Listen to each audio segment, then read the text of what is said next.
चलिए, आपका class 11th का सेकंड चैप्टर आपका ये है रिलेशनल फंक्शन।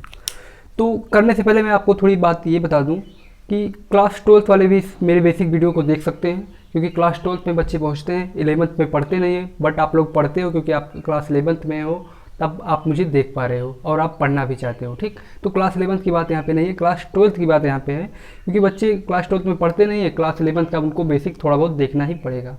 तो क्लास 12th वाले भी देख सकते हैं, कोई दिक्कत नहीं है। बात करेंगे यहाँ पे क्लास 11th का टोटल आपका सिलेबस है रिलेशन एंड फंक्शन। तो सबसे पहले तो आप ये जान लीजिए, अगर आप चैनल पर नए हैं तो चैनल को सब्सक्राइब कर लीजिए, क्योंकि आप सब्सक्राइब करेंगे तब जो मेरी वीडियो है, आप अगर रिलेशन एंड फंक्शन पढ़ना चाहते हैं तो मेरी वीडियो आपके पास कंटिन्यू पहुँचती रहेगी, आपके प्लेलिस्ट में पहुँचती रहेगी और आप यहाँ से इन्फॉर्मेट होते रहेंगे। ठीक, तो ये तो मेरा बात था और बात करेंगे आपकी। ठीक, तो यहाँ पे देखिए आप, ये आपका चैप्टर है। यहाँ पे आपका अभी तो 2.1 होगा, जिसमें से 3-4 सवाल जो हो सकेगा मैं आपको इसमें बताऊँगा। उसके बाद आपका 2.1 मतलब 2.1 है आपका, वो है कार्टेशियन प्रोडक्ट, यानी आपका कार्तीय गुणन। ठीक, तो इसमें तो आपको मैं कार्टेशियन प्रोडक्ट बताऊंगा। इसके बाद जो आपका सेकंड वाला है, मतलब 2.2 जो आपका है वो रिलेशन है, और 2.3 आपका है फंक्शन। तो रिलेशन और फंक्शन तो उसी चैप्टर में स्टार्ट करेंगे, जब आपका चैप्टर स्टार्ट होगा तो आपको बेसिक बताएंगे, तो तत्काल में आपका चैप्टर स्टार्ट करेंगे तो आपको सारे कॉन्सेप्ट जो आपका सब क्लियर होता रहेगा। ठीक, तो यहाँ पे आपको जो अभी 2.1 में है वो आपको कार्टेशियन प्रोडक्ट बताया जाएगा। ठीक, तो सबसे पहले तो मैं रिलेशन फंक्शन आपको अभी नहीं बताने वाला हूँ, क्योंकि यहाँ पे आपका कार्टेशियन प्रोडक्ट देखना है। तो चलिए पहले कार्टेशियन प्रोडक्ट देखते हैं, यानी कार्टेशियन प्रोडक्ट ऑफ सेट्स। ठीक, कार्टेशियन प्रोडक्ट ऑफ सेट्स। चलिए क्वेश्चन को लगाते हैं। क्या है आपका, पहले तो आप देखिए कार्टेशियन प्रोडक्ट ऑफ सेट्स यानी समुच्चयों का कार्तीय गुणन आप देख ही रहे हैं, मैंने यहाँ पे आपको नोट करवा दिया। ठीक है, यहाँ पे लिख दिया है, तो ज़्यादा आपको घुमा फिरा के नहीं बताना है फालतू की चीज़ें कि ऐसा वैसा करके। कार्टेशियन प्रोडक्ट का मतलब ये होता है, सिंपल में मैं अभी आपको बता देता हूँ। पहले तो आपका कोई ए सेट है, ये सेट है आपका 1 2 3, इसमें आपके ये चीज़ है। सेकंड वाला आपका इसमें है मान लीजिए निर्भय, मान लीजिए जो मेरा नाम है, और मेरे छोटे भाई का नाम अभय। ठीक, और बड़े भाई का नाम आदर्श, ये चीज़ हो गया। ठीक, तो यहाँ पे देखिए ये आपका ए है, ये आपका बी है, आपका ए सेट कोई है और बी सेट कोई है। ठीक, इतना तो आपका क्लियर है, अच्छी तरीके से जानते हैं। अब कार्टेशियन प्रोडक्ट का मतलब ये होता है, कार्तीय गुणन का मतलब ये होता है बच्चों भाइयों, कि इसमें से जितने भी पॉसिबल रिलेशन बन सकते हैं, इसके बीच में क्या होगा, क्रॉस होगा, मतलब रिलेशन बनेगा। क्रॉस का मतलब यही होता है कि उसके बीच में रिलेशन बनेगा। देखिए कितने रिलेशन बन सकते हैं यहाँ पे। पहले देखिए आपका एक से जो आपका 1 है, 1 से आपका निर्भय का बनेगा, 1 से आपका अभय का बनेगा, और 1 से आपका आदर्श का बनेगा। ये आपका 1 का हो गया। 2 की बात करें तो 2 का भी सेम वही पोजीशन है, निर्भय से भी बनेगा, अभय से भी बनेगा और आदर्श से भी बनेगा। बात करें 3 की, 3 भी सेम ऐसे बिहेव करेगा, 3 भी आपका निर्भय, अभय और आदर्श से बनेगा। ठीक, ये चीज़ें आपको क्लियर हुई। तो इसके बीच में कितने रिलेशन बने, पहला जो आपका 1 है, ये जो ब्लू वाला आप देख रहे हैं, इससे निर्भय अभय 3 रिलेशन बना, 1 से, दूसरे से भी 3 बना, तीसरे से भी 3 बना, तो कुल मिला के आपका 9 रिलेशन यहाँ पे हो गया। ये आप अच्छी तरीके से देख रहे हैं। यहाँ पे कितने रिलेशन हो गए, 9 रिलेशन हो गए, मतलब बोला जाए तो 9 एलिमेंट्स भी आपका हो गया। ए क्रॉस बी में कितने एलिमेंट्स हो गया, 9 एलिमेंट्स हो गया। ठीक, ये हो गया। अब क्या करते हैं, इसी का कार्टेशियन प्रोडक्ट यानी इसी का क्रॉस मतलब जब होता है, यही मैंने भी क्रॉस करके ही आपको दिखाया है। कार्टेशियन प्रोडक्ट मैंने ही आपको बताया है। यहाँ पे क्या किया है, यहाँ पे ऐसे आपको करना है। पहले आपको कर्ली ब्रैकेट लगाना, उसके बाद यहाँ पे देखेंगे 1 का निर्भय से बना, तो यहाँ पे कर देंगे 1 कॉमा निर्भय। ठीक, इसको बंद कर दी। फिर 1 का किससे बना, अभय से बना, 1 कॉमा अभय। यही है आपका कार्टेशियन प्रोडक्ट, कितना सिंपल है। और 1 का आपका बन गया आदर्श से, जैसे मैंने अभी आपको बताया है। कितना सिंपल है यार, ये चीज़ हो गया। 2 का अब निर्भय से बनेगा। चलिए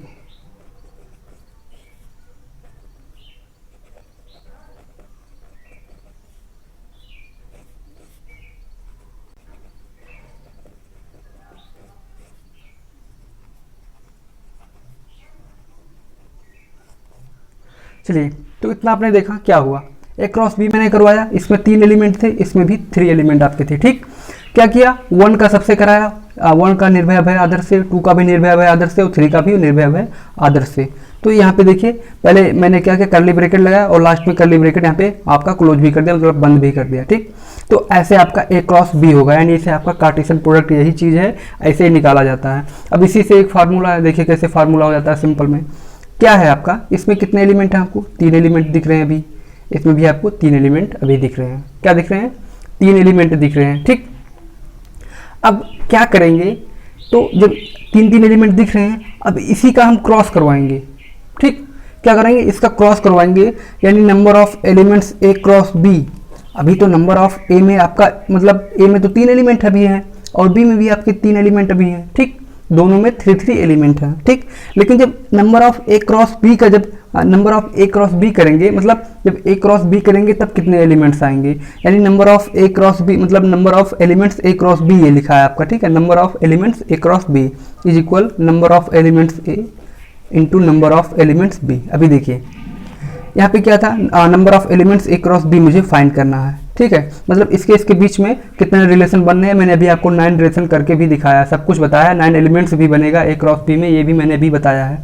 यही चीज़ यहाँ पे पूछ रहा है, यही भी आपका फार्मूला, यही आपका डेरिवेशन है, सब कुछ आपका यही है। ठीक है, तो कैसे इसको फाइंड करेंगे, इसको देख लीजिए। क्या आपका यहाँ पे पहले वाले में 3 है, दूसरे वाले में भी 3 है। क्या हो गया आपका, number of elements A cross B करेंगे इक्वल आपका 9 एलिमेंट हो गया। यहाँ पे आप देख रहे हैं 9 एलिमेंट्स हो गया। इसी को 9 रिलेशन भी बोल सकते हैं, क्योंकि इसके आपका A और B के बीच में 9 रिलेशन से ज़्यादा बन ही नहीं सकता। कार्टेशियन प्रोडक्ट का मीनिंग यही होता है कि इसके बीच में कितने पॉसिबल रिलेशन बन सकते हैं। जो आपका A सेट है और B सेट है, मतलब कोई भी सेट आपका है, उसके बीच में कितने रिलेशन पॉसिबल रिलेशन हो सकते हैं, यही आपका कार्टेशियन प्रोडक्ट है। शॉर्ट में मैंने आपको एक्सप्लेन करके बेहतरीन तरीके से बता दिया। शायद आपको अब कभी दिक्कत कार्टेशियन प्रोडक्ट में तो होगा ही नहीं, बस आपने इतना पढ़ लेना, आप चैप्टर तो आप फटाफट से लगाते जाओगे। क्या करना आपको, अभी आपको वीडियो पॉज कर लेना है, क्या करना, क्वेश्चन को, सारे क्वेश्चन को देखना है, जहाँ तक आपका लगेगा लगाइएगा। अगर कहीं फंसता है तो मैं तो आगे आपको सॉल्व ही करवा रहा हूँ। ठीक है, तो चलिए एक्सरसाइज आपका स्टार्ट करते हैं 2.1। चलिए क्वेश्चन आपका पहला दिख ही रहा है, आप देख ही रहे हैं, कोई दिक्कत नहीं है। ठीक, तो क्वेश्चन नंबर आप 1 देखिए, क्या बोला आपका, इफ x/3 + 1, 2 - 2y3 मतलब y - 2y3। ठीक, ये बीच में कॉमा लगा है, इसको भी ध्यान देना आपको। क्वेश्चन को क्या हो, अगर क्वेश्चन आप नहीं लगा पाए ना, तो इसका बस सिंपल यही मीनिंग होता है कि आपने क्वेश्चन को अच्छे से समझा नहीं है। चलिए क्वेश्चन को भी समझा देते हैं आपको। ये जो आपका x/3 + 1 का जो वैल्यू है ना 5/3 दे रखा है, और y - 2y3 का वैल्यू 1/3 दे रखा है, और find the value of x and y। फटाक से आप लगाओगे, अपने तरीके से लगाओगे। ठीक, क्या करना आपको, पहले क्वेश्चन को अपने आप से लगा लेना। चलिए मैं भी यहाँ पे लगाता हूँ। देखिए यहाँ पे x/3 + 1 = 5/3 ये मेरा दे रखा है। तो यहाँ पे x की वैल्यू पहले फाइंड करेंगे, तो x + 3, क्योंकि ये 3 का मल्टीप्लिकेशन हुआ, क्रॉस मल्टीप्लिकेशन बाई 3 = 5/3। अगर आप पे कहीं भी ज़्यादा तेज हो रहा होगा तो बता दीजिएगा, और किसी स्टूडेंट को भी आता है ना तो वो बोर नहीं होना उनको, क्योंकि यहाँ पे यार पोटेंशियल और नॉन पोटेंशियल सारे बच्चे होते हैं। ठीक है, तो ये आपने देखा। अब यहाँ क्रॉस मल्टीप्लिकेशन यहाँ फिर से करेंगे, तो 3x आपका 3 से x में हो जाएगा एंड 9 हो जाएगा, और यहाँ पे 3 5 जा ये इधर से, तो आपका हो गया 15। इतना हो गया। क्या करेंगे, बाई 3 मतलब 3 से डिवाइड कर देंगे। ये आपने शायद बेसिक वीडियो, मतलब आपने बेसिक तो जानते होंगे थोड़ा बहुत इतना, तो यहाँ पे x अगर नहीं जानते तो यहाँ मैं आपको बता रहा हूँ। ठीक, तो x = 5 - 3 x = 2। चलिए क्या क्या मैंने यहाँ पे 3 से क्या क्या डिवाइड कराया, तो 3 से डिवाइड करा 1 आया, 3 आया, यहाँ पे 5 आया, तो x + 3 यानी यहाँ पे x + 3 और इक्वल मैंने 5 लिखा। ठीक है, तो ये आपका हो गया, ये हो गया। ठीक, यहाँ से ये कर लेते हैं। अब क्या आपका y - 2y3 = 1/3 दे रखा है। ठीक है, चलिए इसको भी सॉल्व करते हैं। तो 3y - 2/3 = 1/3। क्या किया, यहाँ से ऐसे मल्टीप्लाई किया। ठीक, अब देखिए यहाँ पे क्रॉस मल्टीप्लाई फिर से करेंगे, ये इक्वल का साइन है, मतलब साइन है, यहाँ पे 9y - 6 = 3। ठीक है, नीचे 3 से डिवाइड करेंगे। ये अपने मन में आपको करना है, मैं आपको यहाँ पे करके दिखा रहा हूँ, ये बाद में आपको यहाँ पे क्या करना है, इसको काट देना है। ठीक है, लेकिन यहाँ पे मैं आपको मन पे करना है, लेकिन मैं आपको समझा रहा हूँ। आपको क्या करना है, क्वेश्चन को उतारने लेना कि मैं जैसे लगा रहा हूँ आपको क्वेश्चन को उतार लेना है। उतारेंगे तो टीचर और आपका संपर्क बहुत बेहतरीन तरीके से बन जाएगा। ठीक है, तो यहाँ पे 3y हो गया और -2 हो गया = 1 हो गया। 3y = 1 + 2 तो y इज इक्वल आपका ये तो 3 हो गया, और यहाँ से 3 आया नीचे तो 3 हो गया बाई 1, y का वैल्यू आपका क्या हो गया ब्रो 1। तो भाई बहनों क्वेश्चन को आपने अच्छे से किया। आप देखें क्वेश्चन नंबर 2 आपका। चलिए क्वेश्चन नंबर सेकंड देखते हैं आपका क्या बोला। इफ द सेट, ठीक, यहाँ पे बाइक आती जाती रहती है, थोड़ा डिस्टर्बिंग होगा आपको, शायद मुझे भी होगा, चलिए कोई नहीं, ये तो नेचुरली है, यहाँ से कई भाग थोड़ी जाएंगे ना। तो क्या है, इफ द सेट, ठीक, if the set A has 3 elements, A में आपका 3 एलिमेंट दे रखा है, यानी 3 एलिमेंट है आपका ए में, चलिए ये मैंने जाना अभी। एंड द सेट बी भी आपका 3 4 5। अब ये दोनों सेट में आपको कुछ डिफरेंस दिख रहा है, मेरे को ये डिफरेंस दिख रहा है कि इसमें भी 3 एलिमेंट है, इसमें भी 3 एलिमेंट है, ये तो आपका इक्वल है। बट इसमें 3 एलिमेंट मतलब 3 एलिमेंट जो इसमें बीच में है, ये आपको दे रखा है 3 4 5, बट इसमें नहीं दे रखा है कि क्या आपका है, कौन सा एलिमेंट इसमें है, ठीक। तो ये चीज़ दोनों में डिफरेंस यही है। तो then find the number of elements in A cross B. चलिए ए क्रॉस बी तो आप फटाफट से अभी निकाल ही लेंगे। क्या करना है आपको, number of A cross B find करना है। तो यहाँ पे क्या था आपका फार्मूला, घबराना नहीं है, अगर आपने फार्मूला आपको क्लियर नहीं हुआ है तो फिर से मैं यहाँ पे आपको क्लियर करा दूंगा, आपको कुछ करना नहीं, घबराना नहीं क्वेश्चन में। तो number of elements A cross B is equal, देखिए ये आपको पूछा है कि ए क्रॉस बी जो आपका ए दे रखा है और बी दे रखा है, इसको जब क्रॉस करेंगे तो कितने एलिमेंट्स आएंगे, कितने नंबर आएंगे, कितने एलिमेंट्स आएंगे, यही पूछा है। यानी तो आपका ए में कितना 3 एलिमेंट है और बी में भी आपका 3 एलिमेंट है, तो 3 करेंगे, यहाँ पे 9 एलिमेंट आपका टोटल आ जाएगा, ठीक। ये 9 एलिमेंट आपका आ गया। ये हो गया आपका क्वेश्चन 3 भी बेहतरीन तरीके से कंप्लीट, मतलब क्वेश्चन नंबर 2। और क्वेश्चन नंबर 3 आप देखेंगे आगे। चलिए क्वेश्चन नंबर 3 देखते हैं। तो क्वेश्चन नंबर 3 कराने से पहले यार थोड़ा एक चीज़ याद आ गया, मैं इससे पहले क्या करता था, पहले आपको मैंने कॉपी पे पढ़ाया, उसके बाद आपको व्हाइट बोर्ड पे पढ़ाया, बट अभी मैं क्या कर रहा हूँ, आपको फिर से कॉपी पे पढ़ा रहा हूँ, क्योंकि तो मतलब मैं ये बताना चाह रहा हूँ कि मेरे को प्रॉब्लम क्या है। पहले बात तो प्रॉब्लम ये है कि जो आपका मैथ है ना वो कॉपी पे यार बेटर रहता है, थोड़ा व्हाइट बोर्ड पे थोड़ी प्रॉब्लम होती है, तो शायद कभी सेट हो जाए। और थोड़ा लाइटिंग प्रॉब्लम भी था मुझे और आपको शायद भी, तो इसमें क्या था, मुझे लगा कि यार मैं इसमें ज़्यादा बेटर समझा सकता हूँ, इसीलिए बस इसी पे आ गया, ठीक है। तो चलिए क्वेश्चन नंबर 3 देखेंगे। क्या है ना यार, क्वेश्चन को अगर आप मेरे साथ पढ़ते हैं तो मैं इस बात की गारंटी आपको दूंगा कि आपको सारा कॉन्सेप्ट क्लियर होगा और आप क्लास 11th 12th जिसमें भी आप होंगे आप अच्छी तरीके से पढ़ेंगे, ठीक। फिलहाल तो आप क्लास 11th में अभी हैं आप, और आपका सॉल्व भी अभी क्लास 11th का ही हो रहा है। तो क्वेश्चन नंबर 3 देखिए, इफ़ जी इक्वल 7,8 है, चलिए गिवन है आपका एज इक्वल 5 4 2, लिख लेते हैं। लिखना तो नहीं था लेकिन क्या करें, मजबूरी है, लिख लेते हैं, क्योंकि यार अगर आप समझे तो लिखने की क्या ज़रूरत। मैं बहुत लिखने पे विश्वास नहीं करता हूँ कि आपको पता नहीं थ्योरी व्योरी पता नहीं क्या बताया जाता है, सब फालतू की चीज़ें। तो जी क्रॉस एच ये चीज़ हो गया। चलिए जी क्रॉस एच करते हैं, तो कैसे करते हैं आप जानते हैं, मैंने आपको बेसिक में बताया था। तो 7,5 होगा, 7 का क्या करेंगे, पहले 7 का सब में क्रॉस करवाएंगे, चलिए करवा दिया। 7 का 4 में करवा दीजिए और 7 का 2 में करवा दीजिए, ठीक। और 8 का 5 में करवा दीजिए, 8 का 4 में भी करवा दीजिए और 2 में करवाना नहीं है, हो जाएगा, ठीक। चलिए जी क्रॉस एच हो गया। अब क्या पूछा है सेकंड वाला आपका, एच क्रॉस जी, यानी इसका उल्टा।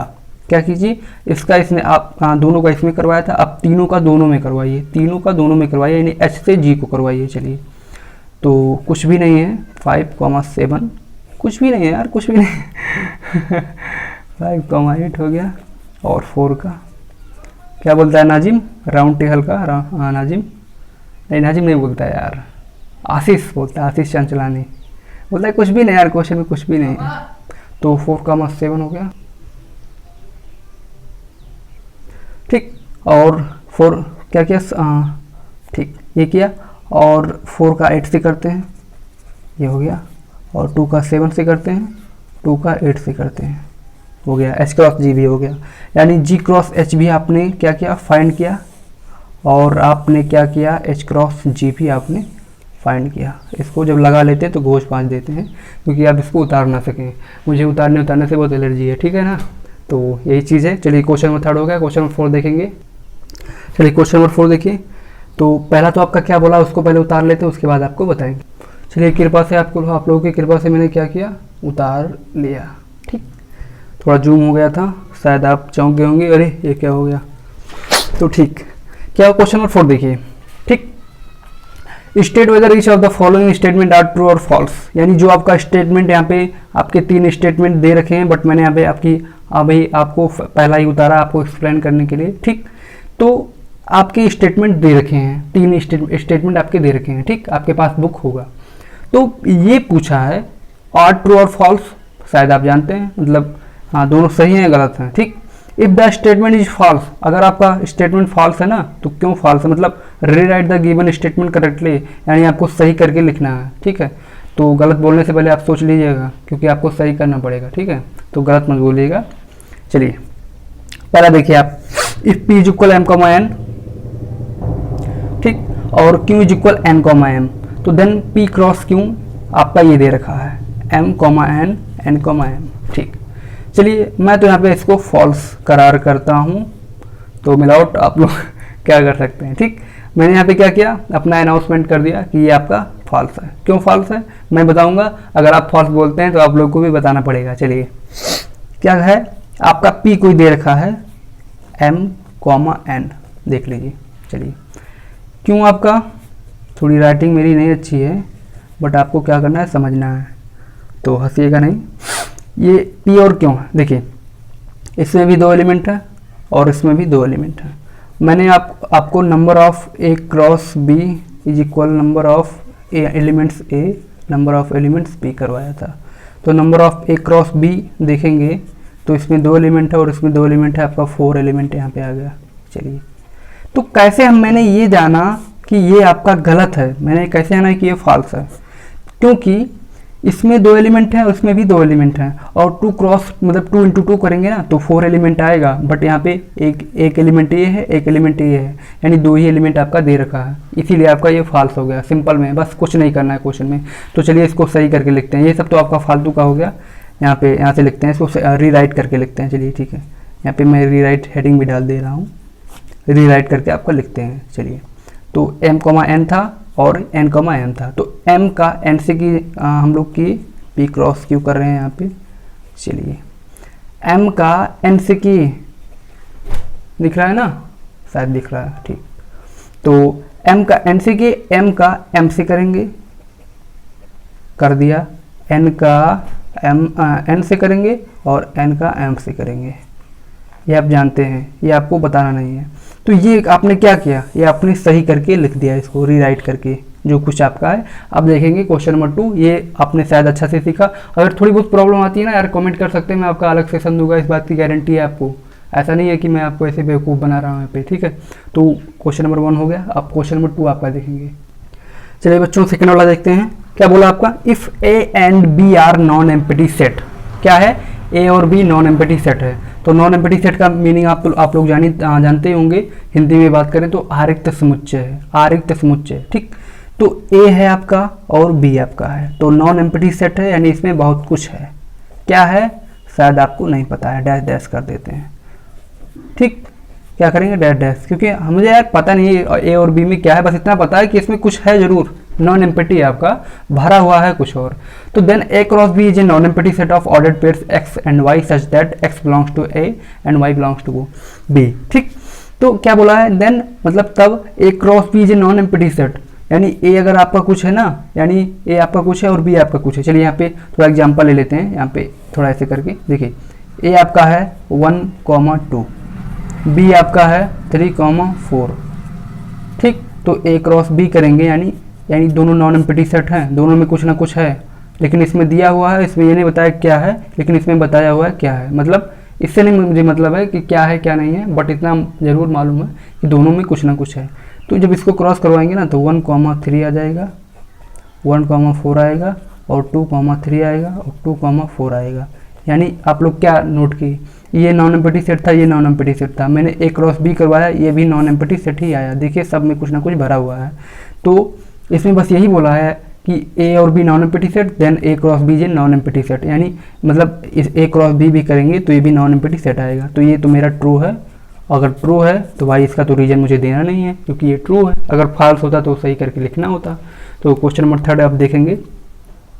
चल भाई, इस क्वेश्चन में अगर आपको प्रॉब्लम हुई होगी ना, तो शायद आपका थोड़ा बहुत इसमें ये था, यहाँ पे थोड़ा आपको फंसा वसा के दे दिया। बट क्या है ना, इस क्वेश्चन को आप देखिए, अगर आपको नहीं समझ में आता है तो भाई मेरी क्या गलती है, बट क्या है ना, इस क्वेश्चन को इतनी बेहतरीन तरीके से मैं अभी आपको यहाँ पे एक्सप्लेन करने वाला हूँ कि शायद आप सोचेंगे कोई जादू हो गया। चलिए ए देखिए, बी देखिए, कोई ट्रिक व्रिक नहीं बताता हूँ मैं कि कोई ट्रिक बता देता हूँ, हाँ ये ट्रिक बता दिया चलिए इसको सीख लीजिए, नहीं, कॉन्सेप्ट से ही बताऊँगा, आपको समझा के ही बताऊँगा, यहाँ पे उड़ा फिरा के मतलब आपको नहीं बताऊँगा, ठीक।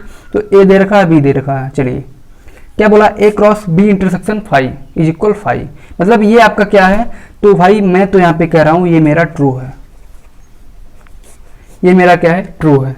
लेकिन इसमें क्या बोला था कि ट्रू है तो आपको रीजन तो मतलब आपको रीराइट मतलब रीराइट करने को तो बोला नहीं है कि मतलब रीराइट करो, आप फॉल्स होगा तभी रीराइट करना है, बट क्या है कि आप लोगों को प्रॉब्लम हो रही होगी। चलिए तो कैसे मतलब ट्रू होगा ये मैं अभी आपको बताता हूँ। चलिए शायद भी थोड़ा स्लो बोल रहा हूँ, देखिए ए आपका दिख रहा है 1,2, चलिए फटाफट से करते हैं, क्रॉस लगाया, क्रॉस लगा दिया भाई, ये भी स्मॉल ब्रैकेट लगा है, बी क्या है 3,4 है, ये यहाँ पे कर दिया, इसको हटा देते हैं, चलिए इंटरसेक्शन किया और आपका ये 5 है इक्वल 5। चलिए ये बताइए, इसको छोड़ अभी इसको भूल जाइए, ये देखिए बी आपका क्या है 3,4 है, ठीक, 5 मतलब आपका इंटरसेक्शन 5, तो 5 का मतलब क्या होता है, एम्प्टी सेट, यानी कुछ नहीं, क्या एम्प्टी सेट, एम्प्टी शायद आपको नहीं दिख रहा होगा, बट यार बात को समझिए, यहाँ पे अभी हंसी मजाक नहीं हो रहा है, ठीक। चलिए फिर से बताता हूँ, देखिए ये बी आपका है, बी आपका है 3,4 यानी नॉन एम्प्टी सेट है, यानी आरिक्त समुच्चय है, यानी इसमें कुछ ना कुछ भरा हुआ है, ठीक। इंटरसेक्शन 5 का मतलब कुछ नहीं है, एम्प्टी सेट है, कुछ भी नहीं है 5 में। तो भाई जब भरे हुए सेट में और ना भरे हुए सेट में अगर इंटरसेक्शन यानी कॉमन ढूंढोगे ना तो क्या मिलेगा बाबा जी का मतलब इसमें आपको क्या मिलेगा, 5 मिलेगा, सिंपल में जानिए। इसके बीच में कुछ यार मिल ही नहीं रहा है, क्योंकि बी आप देखिए यार 3,4 है और 5 आपका कुछ भी नहीं है, तो इसके बीच में इंटरसेक्शन ढूंढेंगे ना तो यहाँ पे आपका 5 मिलेगा, यानी ये आपका 5 हो गया, और 1,2 क्रॉस इज इक्वल 5। अब इसको सॉल्व करते हैं, चलिए तो इतना तो आपने सॉल्व भी किया, ये वाला पोर्शन आपने क्या किया, सॉल्व किया, यानी ये इतना आपका 5 आ गया। अब क्या है आपका 1,2 क्रॉस 5, तो जब आप एम्प्टी सेट में मतलब जैसे आपका 0 है, मतलब 0 नंबर है, उसमें किसी भी नंबर का आप डिवाइड करेंगे या फिर मल्टीप्लाई करेंगे तो आपका 0 ही आएगा। सेम ऐसे आपका 5 का मतलब 5 का भी सिचुएशन रहता है, तो 5 में 1,2 का जब आप मल्टीप्लाई करेंगे, क्रॉस करेंगे ना तो आपका 5 आ जाएगा, और 5 आ गया यहाँ पे, और यहाँ पे इक्वल में 5 दे ही रखा है, तो ये आपका ट्रू हो गया। तो आपने क्वेश्चन में 3rd भी सीखा। अब नेक्स्ट वाला जो आपका क्वेश्चन है नेक्स्ट वीडियो में सॉल्व करेंगे, तब तक के लिए बाय। ट्रू हो गया।